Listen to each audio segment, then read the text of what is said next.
Timbog ang isang estudyante matapos ang sinagawang manhunt operation ng mga otoridad sa kasong statutory rape sa bisa ng warrant of arrest sa Zamboanguita, Negros Oriental. Ang buong detalye ng balita mula kay Patrolwoman Flora May Azares. Arestado sana ng estudyanteng may kasong statutory rape matapos maaresto ng mga otoridad sa Del Pilar Street, Zamboanguita, Negros Oriental noong ika-1 ng Disyembre taong kasalukuyan.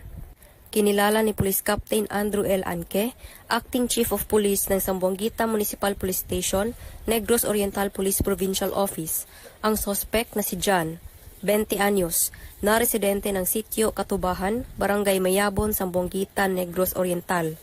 Batay sa ulat ng pulisya, bandang alas 4:35 ng umaga nang maaresto ng kapulisan ang sospek sa bisa ng warrant of arrest para sa kasong statutory rape na inisyu ni Honorable Sheila Lynn Martinez Katakutan Bisario, presiding judge ng Regional Trial Court 7th Judicial Region Branch 31, Dumaguete City, Negros Oriental, na may rekomendadong piyansa na 200,000 pesos.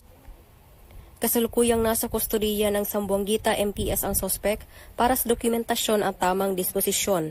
Sana naman pong suspitsado ng wanted top 4 sa ating probinsya sa kasong panggagasa ang nahuli ng inyong kapulisan sa lungsod ng Zamboanguita. Naway pagpatuloy po nating suportahan ang inyong kapulisan sa pamamagitan ng pagbigay ng impormasyon nang sa gayon malalabanan natin at masugpo ang kriminalidad. Patunay lamang na ang kapulisan ng Zamboanguita ay patuloy sa pagpapatupad ng kanilang sinumpaang tungkulin kontra kriminalidad, na hulihin ang mga nagkasala sa batas upang magkaroon ng maunlad na bansa. Dahil dito sa bagong Pilipinas, ang gusto ng pulis, ligtas ka.